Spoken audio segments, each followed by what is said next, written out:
نحمده ونصلي على رسوله الكريم. أما بعد فأعوذ بالله من الشيطان الرجيم. بسم الله الرحمن الرحيم.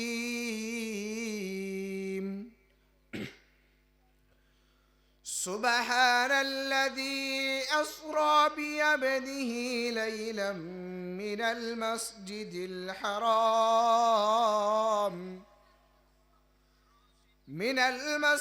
الحرام إلى المسجد الأقصى الذي باركنا حوله لنريه من آياتنا إنه هو السميع البصير.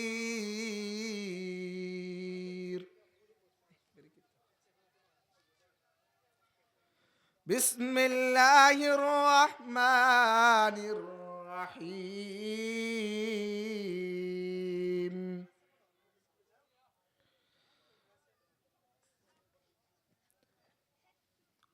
وقضى ربك ألا تعبدوا إلا إياه وبالوالدين إحسانا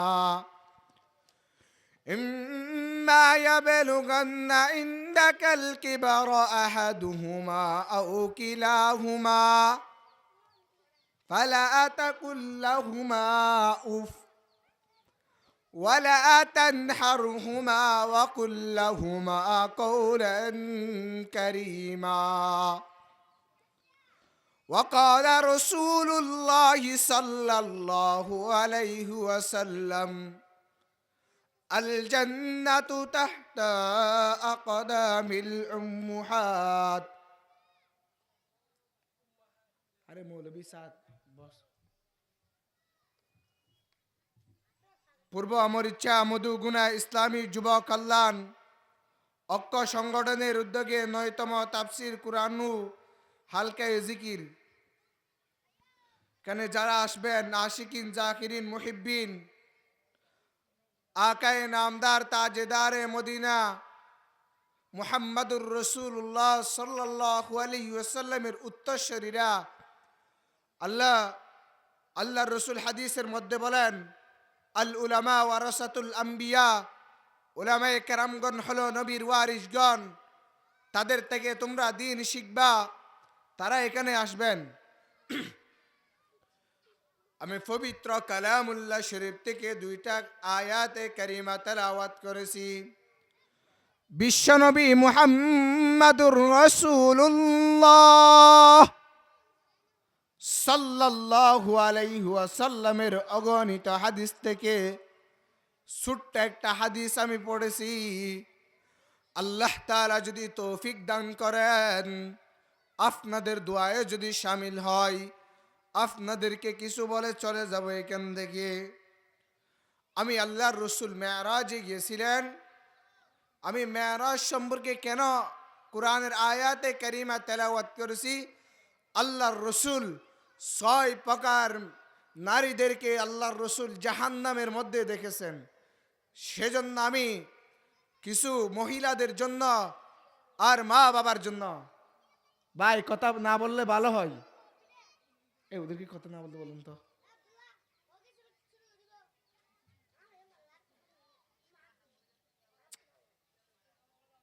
কি বলতেছেন যে আপনারা ভাই? अल्लाह कुरान मजीद में इरशाद फरमान सुबहानल्लज़ी अस्रा बिअब्दिही लैलन मिनल मस्जिदिल हराम। पवित्र ओई महिमा যিনি তার বান্দাকে এক রাত্রে ভ্রমণ করিয়েছিলেন মসজিদে হারাম থেকে মসজিদে আকসা, মসজিদে হারাম থেকে মসজিদে আকসা পর্যন্ত, এরপর বাইতুল মুকাদ্দাস আল্লাহর আরশ পর্যন্ত যিনি ভ্রমণ করেছিলেন তার নাম হলো আল্লাহ। যে মালিক আল্লাহর রসুলকে 1 মিনিটও লাগে নাই বাইতুল মুকাদ্দাসের মধ্যে একটা মসজিদের মধ্যে তালা দিয়েছিলেন। যে তালাটা কুলার পর নড়তে তাকে আল্লাহর রসুল 7 আসমান সায়ের করলো। মসজিদে হারাম থেকে মসজিদে আকসা পর্যন্ত লোহে মাহফুজ, জাহান্নাম, জান্নাত আল্লাহ তাআলা আমার নবীকে সায়ের করাইলেন। আরে ভাই, আপনি বলতে পারেন আমার রসুল সরাসরি আল্লাহর রসুলকে জান্নাত জাহান্নাম সায়ের করায় নাই। অনেক উলামায়ে কেরাম বলে আল্লাহর রসুল স্বপ্নের যুগে মেরাজ হয়েছিলেন। এটা যদি কেউ বলে, আলেম হোক, কাবার ইমাম হোক, যেখানের ইমাম হোক না কেন, তারা সব মিথ্যা কথা বলে। যে ব্যক্তি আল্লাহর রসুলের বিরুদ্ধে মিথ্যা কথা বলবে তার জন্য উভয় নামক জাহান্নাম। আলেম হোক, গায়রে আলেম হোক, মুফতি হোক, মুহাদ্দিস হোক, যাই হোক না কেন, তার জন্য আল্লাহ তাআলা উভয় নামক জাহান্নাম দিবেন। আল্লাহর রসুলকে কেন মেরাজ করাইছিলেন তাও হাদিসের মধ্যে আসছেন। আল্লাহর রসুলকে কাফেররা এমন ভাবে কষ্ট দিচ্ছেন, সেজন্য তার নিজের মা নাই, বাবা নাই, সেজন্য আমার আল্লাহ সহ্য করতে পারেন নাই, সেজন্য মেরাজ করাইছিলেন। আরেক হাদিসের মধ্যে আসছেন আল্লাহর রসুলকে কেন মেরাজ করাইলেন, আল্লাহর রসুলকে মেরাজ কেন করাইলেন। আরেক হাদিসের মধ্যে আসছেন জিবরাইল আমিনকে যখন ওহী নহে যখন দুনিয়ার মধ্যে যখন পাঠাইতো, আমার আল্লাহর সহ্য হইতো না। আমার হাবিবের সাথে যে জিবরাইল আমিন সরাসরি কথা বলে, আমি আমার হাবিবের সাথে সরাসরি কথা বলবো, সেজন্য মেরাজ করাইছিলেন। মসজিদে হারাম থেকে মসজিদে আকসা পর্যন্ত আল্লাহর রসুলকে হাদিসের মধ্যে আসছেন আল্লাহর রসুলকে 3 বার অপারেশন করাইছেন। একবার বাল্যকালে যখন ছোট্ট বাচ্চা থাকে, তার খেলার অভ্যস্ত থাকে, সে সময় আল্লাহর রসুলকে একবার এক জায়গার মধ্যে নিয়ে গিয়ে আল্লাহর রসুলকে নাভি থেকে গলা থেকে নাভি পর্যন্ত অপারেশন করে জমের পানি দিয়ে সব কুলা ধুয়ে ফেলছিল। যেরকম আমার আপনার যে শতানির যে জায়গাটা আছে, সেরকম যে অভ্যাসটা যেন না থাকে। আমার রসুলকে দ্বিতীয়বার অপারেশন করাইছিল কখন জানেন? যখন বালেক কয় তার গুনার মাত্রাটা যেন তুলে নিয়ে যায়। হাবিব তো কোনোদিন, আমার হাবিব তো গুনাহ করতে পারে না, সেজন্য আমার হাবিবকে গুনাহ ছাড়া করার জন্য আমার হাবিবকে আল্লাহর রসুলকে আরেকবার দ্বিতীয়বারের মধ্যে অপারেশন করেছিলেন।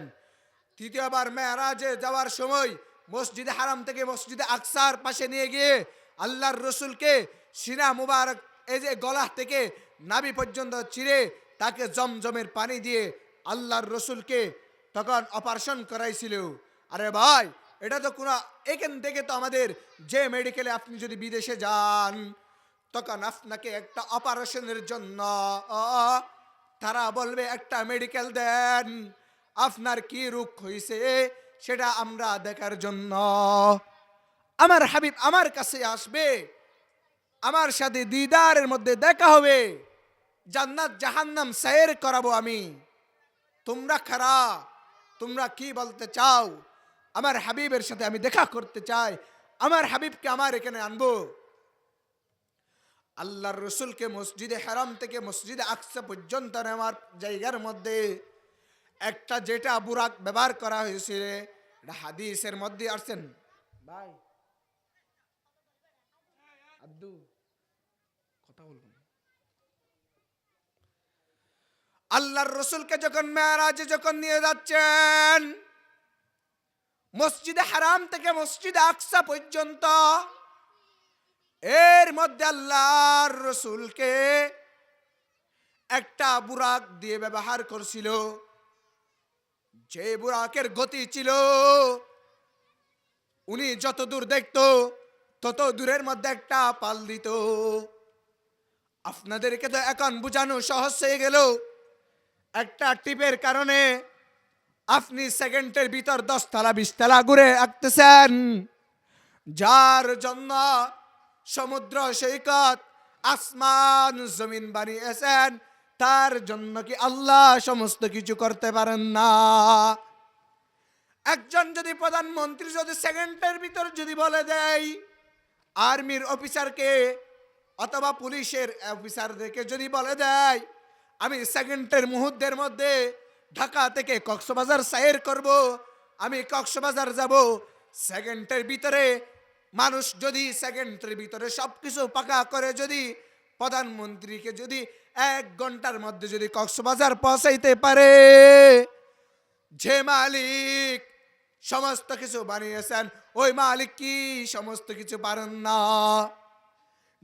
যিনি না হলে আসমান হতো না, জমিন হতো না, লৌহে মাহফুজ হতো না, সমস্ত কিছু হতো না। আমার আল্লাহ তার হাবিবের জন্য সবকিছু করেছেন। আল্লাহর রসুলকে যখন মেরাজে যখন নিয়ে যাচ্ছেন, মসজিদে হারাম থেকে মসজিদে আকসা পর্যন্ত যখন নিয়ে গেল, তখন আল্লাহর রসুলকে জিবরাইল আমিন 2টা পাত্র দিল, স্বর্ণের পাত্র, একটার মধ্যে ছিল শরাব আর একটার মধ্যে ছিল দুধ। তখন আল্লাহর রসুল দুধের পেয়ারাটা নিয়ে নিল। তখন জিবরাইল আমিন জিজ্ঞাসা করলো, ইয়া রাসূলুল্লাহ, আপনি কেন শরাবটা নিলেন না?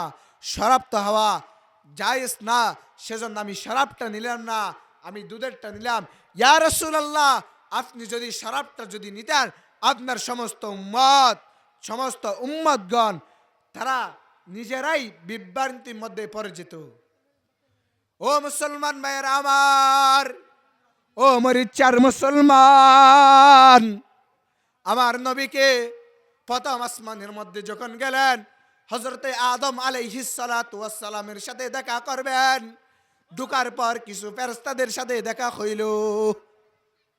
ফেরেশতাদের সাথে দেখা হইল, তখন জিজ্ঞাসা করতেছেন, আহলান সাহলান দিলেন। তখন জিজ্ঞাসা করতেছেন, আপনার সাথে কে? তখন বলতেছেন, মুহাম্মদ।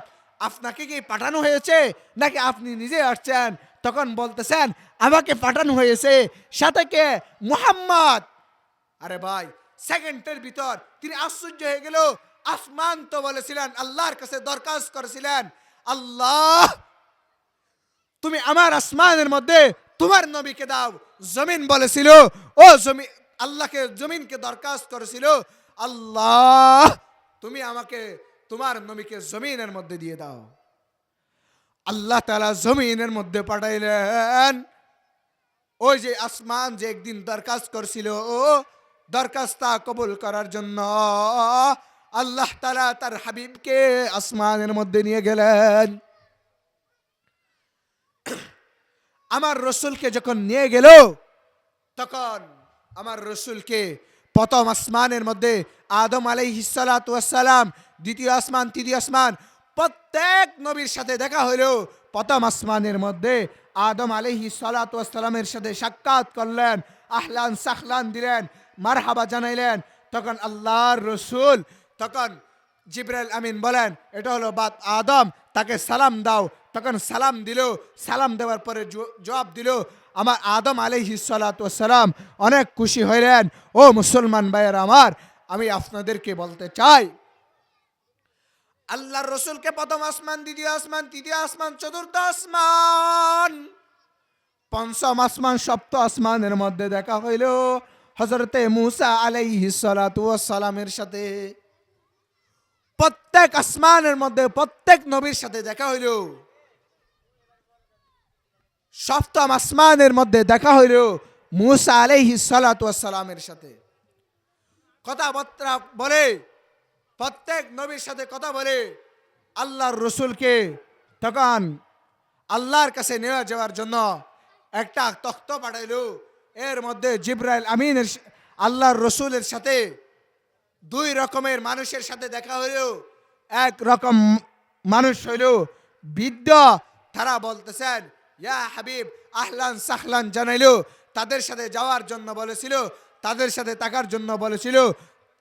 তখন তাকে নাই, আরেক ব্যক্তির সাথে দেখা হইল, তারা যেতে বলছেন, আদম তখন জিবরাইল আমিন বলল, আপনি যান।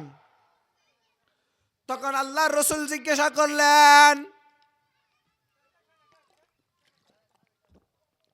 ও জিবরাইল আমিন, প্রথমে যাদের সাথে দেখা হইল তাদের সাথে কেন কথা বলতে দিলা না?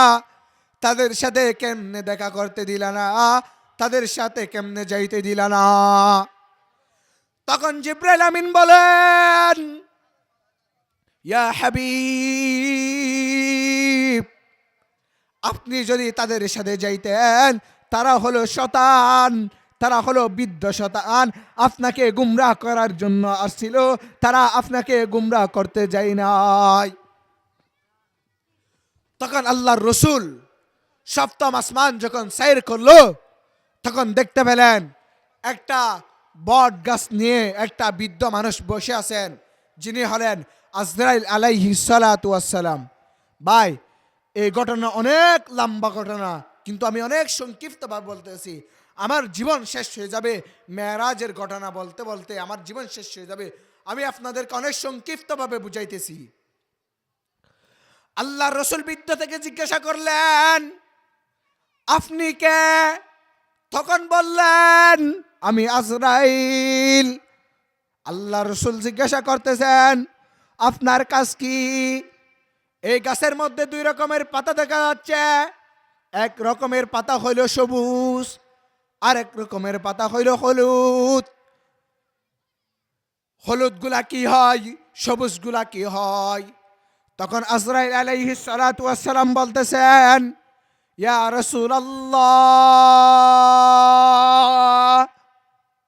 যে সবুজ গুলা দেখা যাচ্ছে, আপনার শুরু জীবন থেকে শেষ জীবন পর্যন্ত আপনার সব আমল নামায়ে কাদের মধ্যে লিখে ফেলছেন। হলুদটার মধ্যে কি দেখা গেল? তখন বলতেছেন, ইয়া রাসূলুল্লাহ, হলুদটার মধ্যে হয়ে গেল যার জীবনের শেষ মুহূর্ত, তার জীবনটা শেষ মুহূর্ত যখন পড়ে যাবে, আমি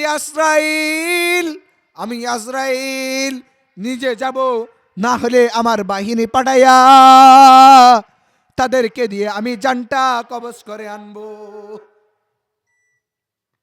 তোমরা কি ওইরকম? আল্লাহর রসুল তার সাথে কথা বলার পরে একটা তখ্ত আসলো। আল্লাহর রসুলকে আল্লাহর কাছে নিয়ে যাবেন। তখন জিবরাইল আমিনকে বলতেছেন, আপনি যাবেন না? তখন বলতেছেন, ইয়া রাসূলুল্লাহ, সাত আসমান পর্যন্ত আমার আশা, আমি এখান থেকে যদি চুল পরিমাণ পর্যন্ত আমি যদি অগ্রসর সামনের দিকে অগ্রসর করি, আমার সমস্ত ডানাগুলা ধ্বংস হয়ে যাবে। সেখানে আপনি যেখানে যাবেন, সেখানে আপনার আল্লাহ আপনার সাথে দিদারে দেখা দিবেন। এখানে কেউ যেতে পারেন না। ও মুসলমান ভাইয়েরা আমার, আমি আপনাদেরকে বলতে চাই, আল্লাহর রসুল মেরাজে যখন গেলেন, আল্লাহর সাথে দেখা করলেন।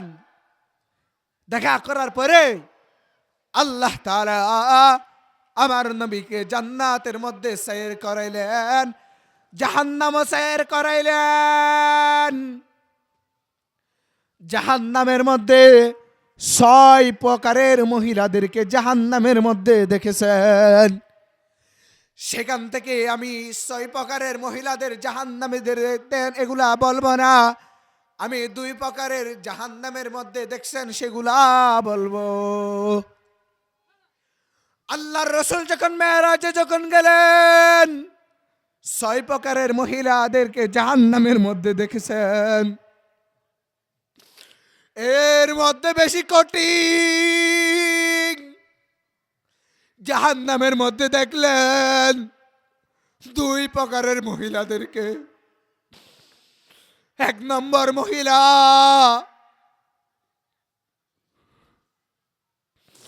যারা নিজের চুলগুলাকে উপরের দিকে বেঁধে অপর পুরুষদেরকে তাকায়, তাদেরকে জাহান্নামের মধ্যে এমন ভাবে প্রায় করতেছে, চুলগুলা উপর দিয়ে তাদেরকে এমন ভাবে জাহান্নামের মধ্যে জ্বালাইতেছে, তার মাথার মগজগুলা টকবক টকবক করিতেছে। দ্বিতীয় পাগড়ের মহিলাদেরকে দেখলেন, যারা নিজের লজ্জা স্থানকে হেফাজত করত না। ও যুবক, কলেজ পড়ুয়া যুবক যুবতীরা, আপনারা যেখান থেকে দেখতেছেন, যেখান থেকে শুনতেছেন, আমার কথাগুলো আপনারা শুনেন। ওই মহিলাকে নিজের লজ্জা স্থানের মধ্যে একটা বরকি দিয়ে এমন ভাবে প্রায় করতেছেন।